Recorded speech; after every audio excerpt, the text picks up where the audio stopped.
Early 1943. The Pacific was a vast battleground of islands, reefs, and deep blue water. The war between the United States and Japan had entered a brutal new phase. Fighting raged across the Solomon Islands and along the northern coast of New Guinea. The Japanese relied on convoys to move troops, weapons, and supplies to their forward bases. These convoys were the lifeline of their war effort. If they failed to reach their destination, Japanese forces on the islands would weaken and eventually collapse. The U.S. Army Air Forces began to search for a way to break these supply lines. Standard bombing runs at high altitude were not working. Japanese ships could scatter or evade, and anti-aircraft guns could fire with deadly accuracy when the bombers came in predictable patterns. Losses mounted and results remained poor. American commanders needed a new tactic. They needed a way to strike fast and hard, to destroy ships before they could defend themselves. The answer came with a new version of the North American B-25 Mitchell. The B-25 had proven itself as a reliable medium bomber early in the war, even taking part in the famous Doolittle raid on Tokyo. But now, engineers and aircrews began to modify it into something different. The new version carried an astonishing 14 forward-firing .50 caliber Browning machine guns. 8 were mounted in the nose and side blisters. 6 more were mounted in packs along the fuselage. The result was a flying wall of firepower, unlike anything seen before. These B-25s were built for low-level attack. Pilots would fly just above the waves, sometimes no more than 50 feet over the water. This allowed them to avoid radar detection and surprise enemy ships. When they approached their target, the machine guns would open up, spraying the decks and silencing anti-aircraft crews before they could fight back. The tactic also used skip bombing. Pilots released bombs so low that they skipped across the surface of the water like stones and slammed into the hull of enemy ships. It was a dangerous maneuver, but when it worked, it was devastating. On a humid morning in early 1943, a Japanese convoy steamed toward its destination. The convoy consisted of troop transports and supply ships, escorted by a few destroyers and patrol craft. The sea was calm, and the sailors on deck scanned the horizon for signs of American submarines or aircraft. They expected the usual threat: high-altitude bombers or torpedo planes. They were not ready for what was coming. The first sign of danger was a faint roar in the distance. A lookout shouted, pointing toward the horizon. At first, the men thought they saw ordinary medium bombers. The planes seemed too far away and too low to be a serious threat. The destroyers opened fire, filling the sky with black bursts of flak. The bombers kept coming, flying so low that their wingtips almost touched the waves. Then, before anyone on the ships could react, the air erupted with the staccato hammering of .50 caliber guns. The lead B-25 dove straight at the nearest transport. Streams of bullets ripped across the deck, cutting down sailors and shredding gun positions. Men scattered, some diving for cover, others trying to return fire. But the forward guns were relentless. In seconds, the deck was a scene of chaos and destruction. The bomber roared overhead, close enough that some sailors swore they could see the pilot's face through the cockpit glass. As the first plane passed, another followed, then another. Each one spat a torrent of lead into the convoy. The machine guns targeted bridge structures, weapon mounts, and fuel drums. Fires broke out almost immediately. The smoke mixed with the salty sea air, turning the morning sky into a gray haze. Amid the confusion, the B-25 crews dropped their bombs. The bombs skipped across the water, struck the sides of the ships, and exploded deep within their hulls. One transport vanished in a towering blast. Another listed sharply to port, its decks aflame. The Japanese sailors fought desperately. Some manned their guns even as their ships burned. Others tried to launch lifeboats or fight the fires. The escort destroyers maneuvered wildly, trying to bring their heavier guns to bear on the attackers. But the B-25s were too fast and too low. They struck again and again, then climbed out of range before the destroyers could draw a proper bead on them. The pilots took enormous risks. Flying at mast height meant there was no margin for error. A single mistake, a moment's hesitation, and a plane could smash into the ocean or collide with a ship's mast. Anti-aircraft fire ripped through the air, and several B-25s took hits. Some limped home trailing smoke. Others went down in flames, their crews lost to the sea. But the tactic worked. By the time the attack ended, the Japanese convoy was shattered. Ships sank or drifted helplessly, their decks littered with wreckage. Survivors floated in the water, clinging to debris as the last of the American planes disappeared into the distance. Word of the attack spread quickly among Japanese forces. Survivors described the bombers as flying gunships, their firepower overwhelming and their tactics terrifying. The shock was not only physical but psychological. Japanese sailors who had once considered medium bombers a minor threat now realized that even a small group of these B-25s could destroy a convoy in minutes. Confidence in their supply lines began to erode. For the Americans, the success was proof of concept. The new tactic gave them a way to strike directly at the Japanese war machine. Pilots returned to their bases with tales of dramatic victories and narrow escapes. They were exhausted, often shaken by what they had seen, but they knew they had found a weapon that could change the balance of power at sea. The B-25 gunships would go on to take part in many more missions, each one pushing the limits of men and machines in the vast, unforgiving waters of the Pacific. The B-25 Mitchell had already proven itself as a reliable medium bomber. It had been used in the famous Doolittle raid over Tokyo in 1942 and had seen action across multiple theaters of war. But as the war in the Pacific dragged on, the U.S. Army Air Forces needed something more than a standard bomber. The challenge was simple but urgent. Japanese supply convoys were making it through with too much success, and traditional high-altitude bombing was not stopping them. A new solution had to be found. American engineers and field commanders began to rethink the role of the medium bomber.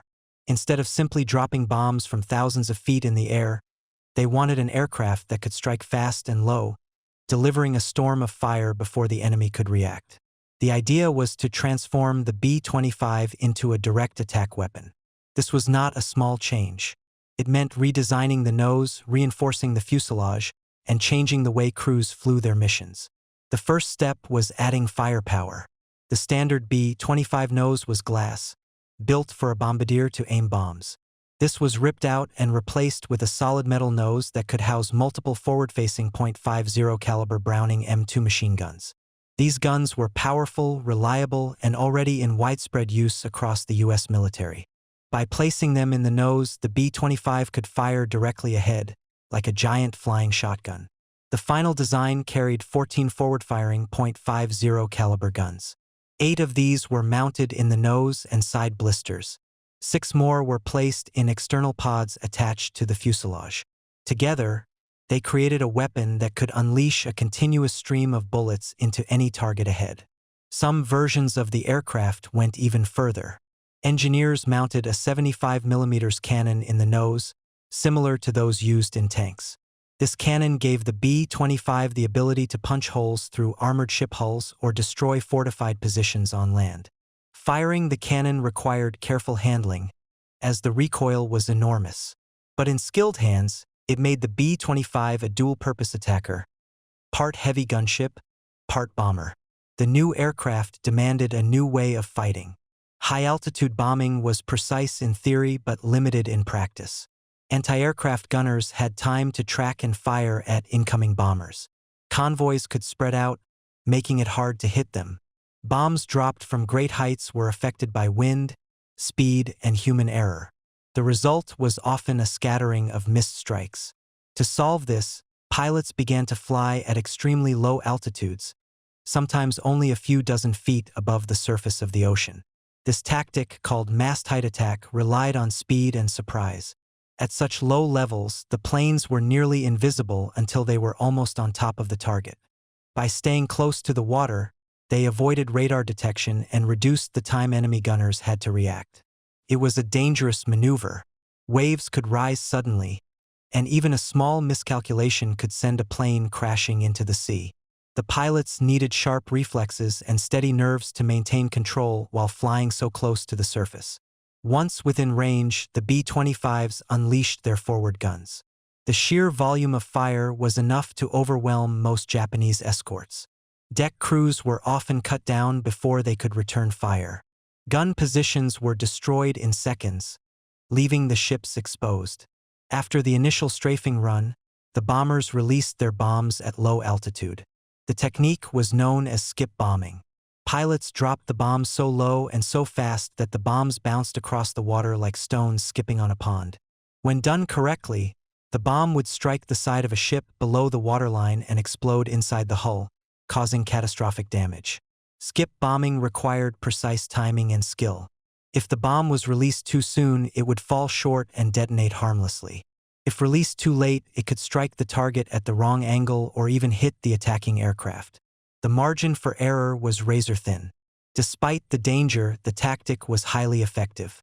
Japanese ships, built to defend against traditional attacks from above, were ill-prepared for this kind of assault. The combination of mast-height attack and skip bombing changed the dynamics of air-sea warfare. Japanese convoys that once felt secure behind layers of escorts now faced sudden, devastating strikes. The B-25 gunship acted as both a bomber and a suppressive weapon. Its machine guns kept enemy gunners pinned down, while its bombs delivered the killing blow. The heavy forward firepower meant that even if the bombs missed, the ship's crew and structure would still suffer serious damage from concentrated gunfire. The crews that flew these missions knew the risks. Flying so low gave them little room to maneuver if something went wrong. A single hit to an engine or control surface could be fatal. Waves and weather added to the danger, especially in the unpredictable waters of the South Pacific. Still, the results spoke for themselves. Missions that once required large formations of aircraft could now be carried out by a smaller, more focused group of B-25 gunships. These aircraft were not just modified bombers. They represented a shift in thinking. Instead of treating medium bombers as high-altitude precision weapons, the U.S. Army Air Forces began using them as aggressive strike aircraft. This approach blurred the line between traditional bomber and attack plane. It allowed commanders to disrupt enemy logistics directly, without waiting for naval forces to engage. The Japanese soon realized they were facing a new kind of threat. Reports from surviving sailors described the terrifying sight of B-25s racing in just above the waves, their guns blazing. The attacks came so suddenly and with such overwhelming force that many convoys never had a chance to organize a defense. Even heavily armed destroyers struggled to keep up. By the time they brought their weapons to bear, the bombers were often already pulling away, their mission complete. The B-25 gunship was a product of necessity. It was born from the unique challenges of the Pacific War, where vast distances and scattered islands created a battlefield unlike any other. It was a direct, practical answer to a difficult problem. With its forward guns, low-level tactics, and precision strikes, it became one of the most feared aircraft in the theater and set the stage for a new era of aerial warfare. The sea was calm that morning, a pale blue sheet stretching to the horizon. The Japanese convoy moved in tight formation, transport ships in the center and escort vessels on the outer ring.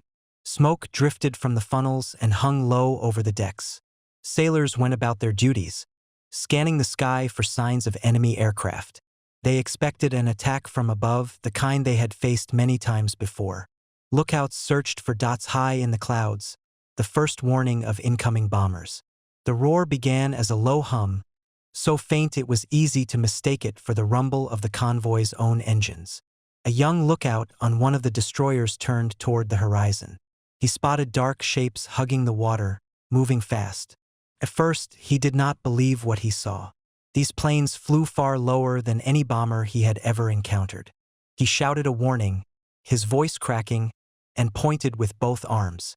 Officers scrambled to confirm his sighting.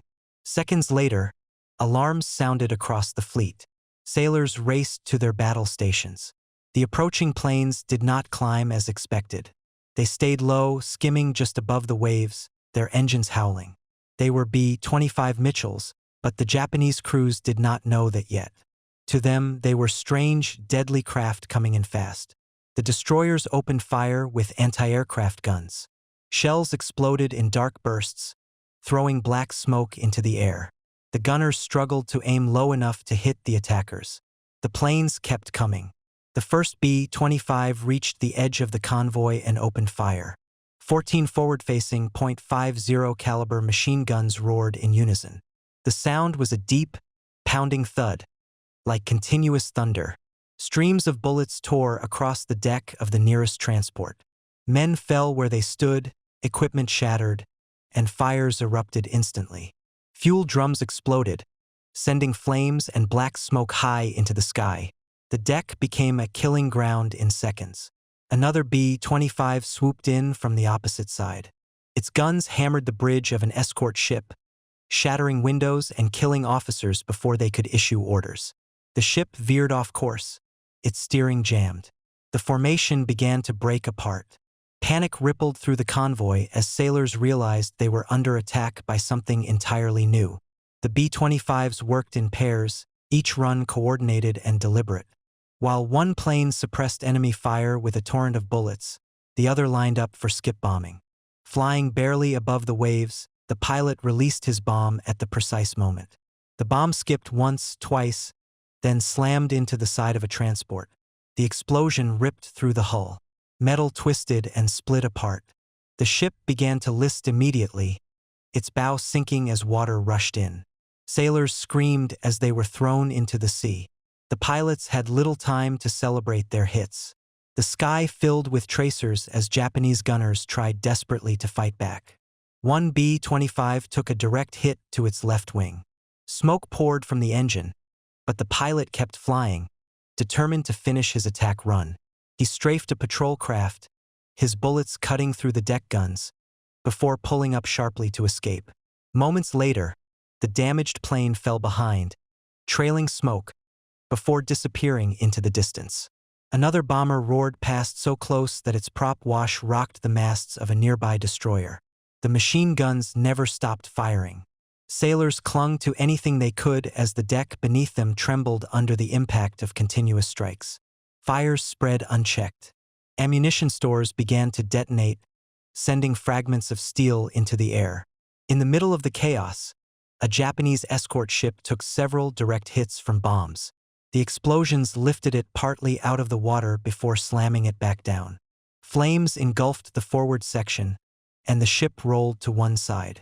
The crew abandoned it as quickly as they could, jumping into the sea to avoid being trapped. Nearby ships swerved to avoid collisions, their formations shattered. The convoy was no longer a unified group but a scattering of burning, sinking wrecks. For the Japanese officers on the surviving ships, the attack was beyond anything they had prepared for.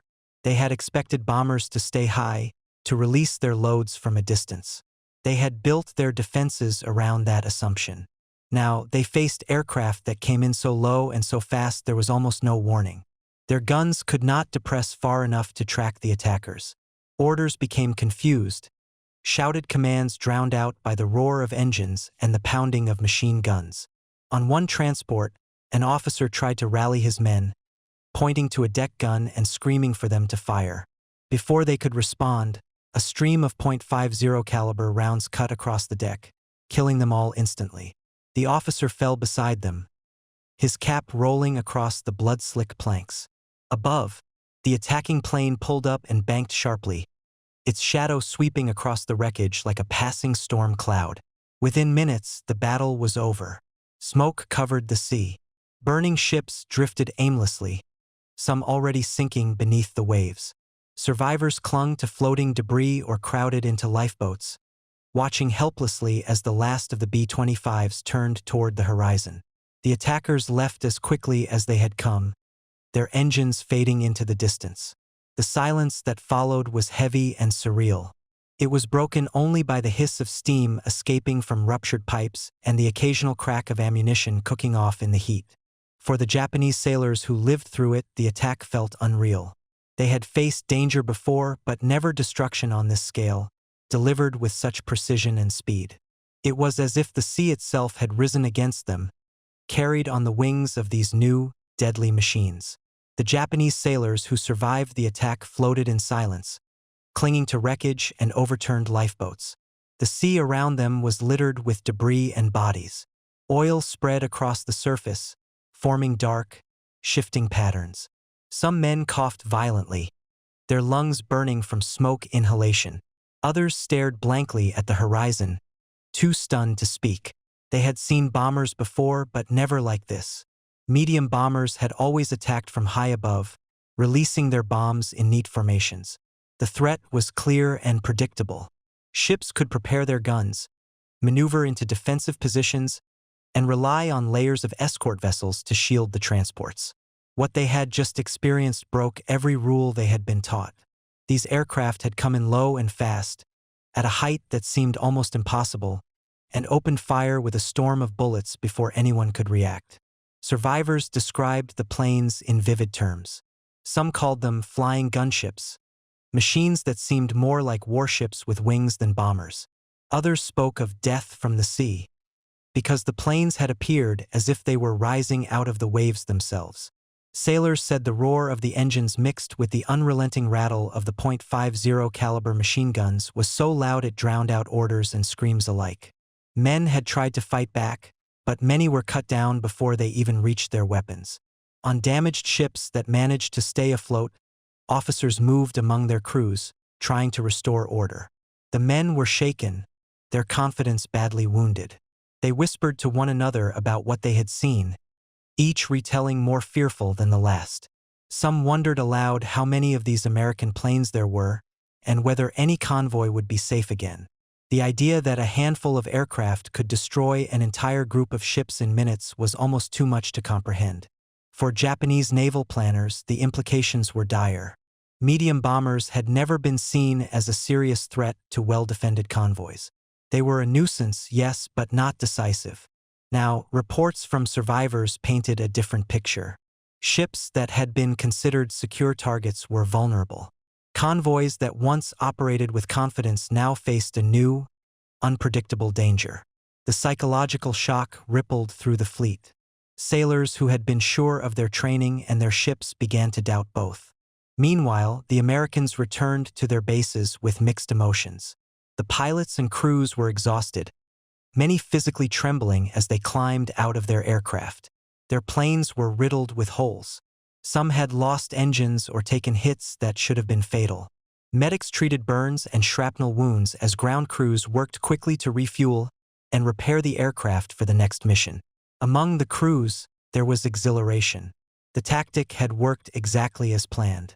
They had struck a blow that went far beyond sinking ships. They had proven that the new modifications to the B-25 and the dangerous low-level tactics were effective. Pilots who had spent months flying conventional missions now felt they were part of something new, something that gave them an edge in a brutal and uncertain war. Stories spread quickly through the base. Crews gathered in tents and mess halls, retelling every detail. They spoke of ships exploding, of decks lit up by the constant stream of gunfire, and of the panic on the enemy vessels.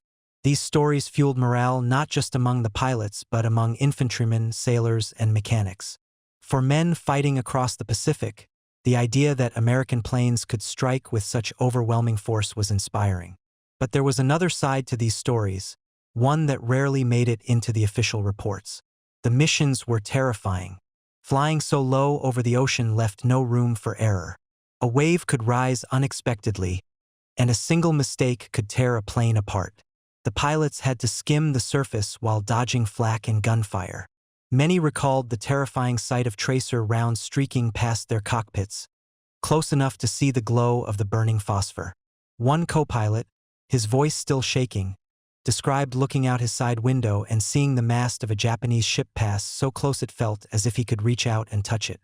Another told of watching a fellow B-25 take a direct hit and cartwheel into the sea, disappearing instantly in a flash of fire and spray. These memories haunted the crews even as they celebrated their victories. Some pilots admitted they feared the missions more than anything they had done before. They understood the value of the tactic, but they also knew their chances of survival were slim. The low-altitude approach made them easy targets, and once they committed to an attack run, there was no turning back. The only way out was forward, through walls of lead and fire. Despite the fear, they returned to the skies again and again. Each successful mission built a sense of grim determination. They knew they were striking at the heart of Japanese supply lines, crippling the enemy's ability to fight. The knowledge gave them purpose, even as they faced the possibility of death with every flight. For the Japanese survivors, the days that followed were filled with unease. Rumors of more attacks spread faster than facts. Convoys set out under cover of darkness, hoping to avoid detection, but the fear never left them. Sailors stared at the horizon, imagining low-flying bombers racing toward them out of the mist. Every engine noise brought a jolt of panic. The memory of that first attack clung to them like a shadow, a reminder that the sea, once their domain, now belonged to the enemy as well. In the Pacific, word traveled fast. The Americans knew they had found a weapon the Japanese did not expect. The Japanese knew they faced a threat they did not fully understand. Between these two truths lay a growing tension, one that shaped every decision, every mission, and every life at sea. The attack on the Japanese convoy sent shockwaves through both navies. What had begun as a single strike by modified B-25 bombers quickly turned into a pattern that threatened Japan's entire supply network. For months, Japanese forces had relied on steady shipments of troops, ammunition, food, and fuel to hold their positions across the Pacific. These supplies traveled along well-planned routes, protected by escort ships and anti-aircraft guns. The Japanese believed these convoys were safe from medium bombers, which they viewed as a distant threat. That belief was now gone. The damage was clear almost immediately.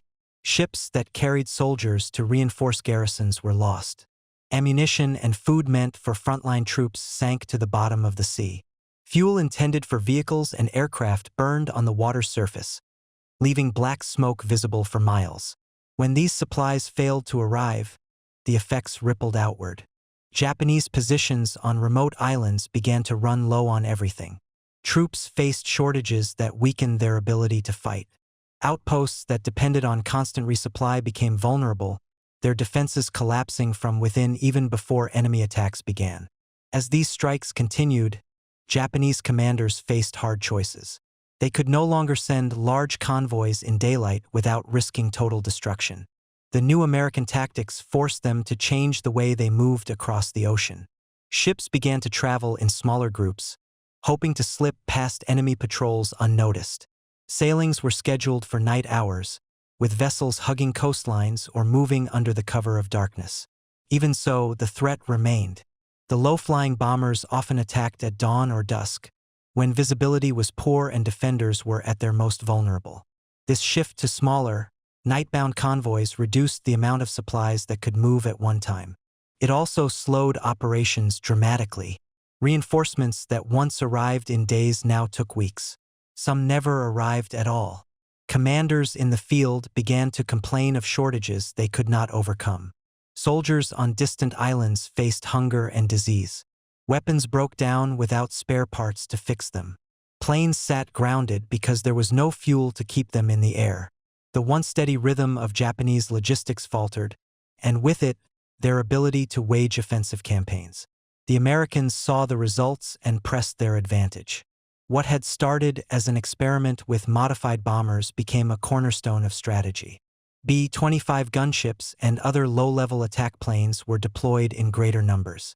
They patrolled sea lanes relentlessly, seeking out enemy movements. Naval intelligence worked closely with air units to track Japanese convoys and direct strikes. Each successful attack cut another link in Japan's supply chain. The Pacific, once a vast battlefield where Japan moved freely, began to close in on them like a net. The success of the B-25 operations reshaped how American commanders viewed air power. Before these missions, medium bombers were seen mainly as support weapons, useful for attacking land targets or harassing ships but not decisive against naval forces. Battleships and cruisers were considered the primary tools for sinking enemy vessels. The new tactics changed that belief. A squadron of bombers, properly armed and trained, could destroy a convoy without direct naval support. This freed up American warships for other missions and extended the reach of U.S. forces deep into contested waters. Air superiority over the sea became a new priority. Controlling the skies meant controlling the shipping lanes.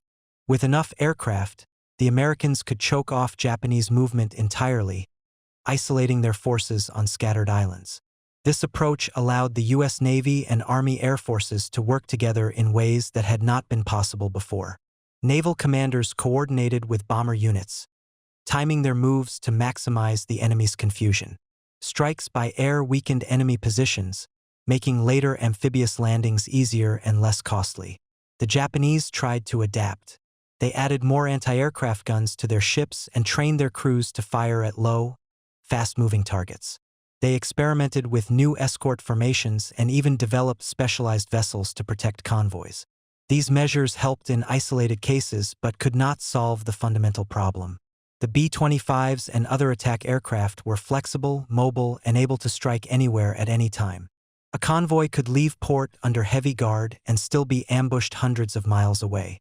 Japanese captains began to dread each voyage, knowing that their fate might be sealed by a sudden roar of engines over the horizon. For American pilots, the growing success brought mixed feelings. They understood that each mission they flew had a direct and visible impact on the war. Sinking a transport meant hundreds of enemy soldiers would never reach the battlefield. Destroying a fuel ship meant Japanese planes would remain grounded. But the missions were dangerous and costly. Low-altitude attacks exposed crews to heavy fire. Many planes did not return. The pilots pressed on, driven by the knowledge that their efforts were slowly strangling the enemy's war machine. The Japanese home islands began to feel the strain. Shipyards worked around the clock to replace lost transports, but production could not keep pace with the rate of destruction. Civilian shipping was diverted to military use, further disrupting the economy. Even as new ships were launched, they faced immediate risk of being sunk on their first voyage. The sense of insecurity spread from the sailors at sea to the planners in Tokyo. Every decision about troop movements or supply runs became a gamble. A commander might send a vital convoy knowing that half of it could be lost before it arrived. This uncertainty eroded confidence and made coordinated operations nearly impossible. The once powerful Japanese Navy found itself reacting rather than acting, its movements dictated by the threat of American air power rather than its own plans. In time, the Pacific theater shifted decisively. The Japanese, once able to strike boldly across thousands of miles, were now fighting just to keep their outposts alive. The Americans, using a combination of ships and aircraft, controlled the vital sea lanes. The B-25, once seen as a simple medium bomber, had proven that an aircraft could be more than a support tool. It could be a primary weapon, capable of reshaping strategy and turning the tide of a war fought across vast stretches of ocean. When the B-25 first took to the skies, no one imagined it would change the way wars were fought at sea. It was designed as a standard medium bomber, a tool for precision strikes and support missions. By the end of the war, it had become a symbol of innovation and adaptability. The gunship versions of the B-25 were more than just a temporary solution to a tactical problem. They left a mark on military aviation that reached far beyond the Pacific. The concept of mounting heavy forward-firing guns on an aircraft was revolutionary at the time. Before this, bombers were seen as platforms to carry bombs and little else. Defensive guns were placed in turrets to ward off enemy fighters. But the idea of using a bomber to launch a direct, aggressive assault was unheard of. The B-25's redesign broke that tradition. By replacing the glass nose and bombardier station with a solid frame packed with .50 caliber machine guns, engineers created a plane that could fight head-on. It did not rely on speed alone or high-altitude safety. It relied on sheer firepower and surprise. This idea carried forward into later conflicts. In Vietnam, U.S. forces faced guerrilla fighters who operated deep in jungles and remote villages. Standard bombing tactics were ineffective in those conditions. Military planners looked back to the lessons of the B-25 gunships. They developed aircraft like the AC-47 Spooky, a transport plane fitted with side-firing machine guns that could circle over a target and deliver sustained fire. The concept evolved further into the AC-130 Spectre, a heavily armed gunship that carried cannons and later precision-guided weapons. These modern aircraft owed their lineage to the innovations of World War II. The principle remained the same: bring overwhelming, concentrated fire directly to the enemy. The B-25's transformation also influenced how designers thought about versatility. A single airframe could take on many roles. During the war, the Mitchell served as a level bomber, a reconnaissance plane, a torpedo bomber, and finally a ship killer. This adaptability set a precedent for future military aircraft. Planners began to favor designs that could be modified as battle conditions changed. The idea of a multi-role aircraft became a standard part of military strategy, shaping everything from Cold War jets to modern drones. In historical terms, the B-25's low-level attacks were more than just tactical victories.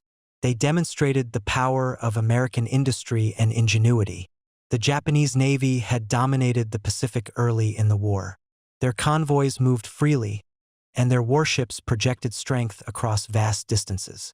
The sudden appearance of heavily armed bombers that could strike with precision and devastation sent a message. It showed that the United States could adapt quickly, create new weapons, and deploy them effectively. This was not just about sinking ships. It was about breaking the enemy's confidence and proving that the balance of power had shifted. The psychological effect on Japan was severe. Sailors and commanders who had once trusted in their escort ships and anti-aircraft defenses began to doubt their safety. Reports of the attacks spread through the fleet, each retelling adding to the fear. A single squadron of B-25s could cause panic far beyond the immediate battlefield. This fear forced the Japanese to change their tactics, slowing their operations and reducing their effectiveness. It was a victory of the mind as well as the body, achieved not only through destruction but through the threat of destruction. The B-25 itself earned a reputation as one of the most versatile aircraft of the war. It had been part of daring raids, long-range missions, and now close-quarters naval combat. Crews respected it for its toughness. The Mitchell could take heavy damage and still bring its crew home. Mechanics praised its straightforward design, which allowed for rapid repairs and modifications. Pilots trusted it, even when flying at wavetop height through walls of anti-aircraft fire. This trust and respect gave the plane a lasting place in the history of aviation. As the years passed, the legacy of the B-25 lived on not just in military planning but in public memory. After the war, surviving aircraft were displayed in museums or flown in commemorative airshows. At these events, spectators watched as vintage bombers roared overhead, their engines echoing the sounds of a bygone era. Reenactments of low-level attacks reminded audiences of the daring tactics that had once shocked the world. Veterans who had flown or fought against the B-25 shared their stories, passing them to new generations. These displays served more than nostalgia. They were living history lessons, reminders of the courage and innovation that shaped the outcome of the war. For historians and aviation experts, the B-25 remained a case study in how necessity drives invention. The circumstances of the Pacific War forced engineers and commanders to think differently. In doing so, they created a weapon that was both practical and visionary. Even today, the sight of a B-25 in flight evokes the scale and intensity of the conflict. Its broad wings and twin engines are unmistakable, symbols of a time when entire nations turned their resources toward survival and victory. Modern pilots who train in these restored aircraft speak of the challenge of flying them and the respect they feel for those who once went to battle in them. The legacy of the B-25 is visible not only in museums or airshows but also in the very structure of modern air forces. The idea of precision strikes, multi-role platforms, and coordinated air-sea operations all trace their roots to innovations tested during those desperate days over the Pacific. The B-25 was not just a tool of war. It was a turning point in the way wars were fought, proving that adaptability and boldness could change the course of history. Through its design, its missions, and the men who flew it, the Mitchell left a mark that endures in the skies and in the stories still told about a time when the outcome of the world hung in the balance.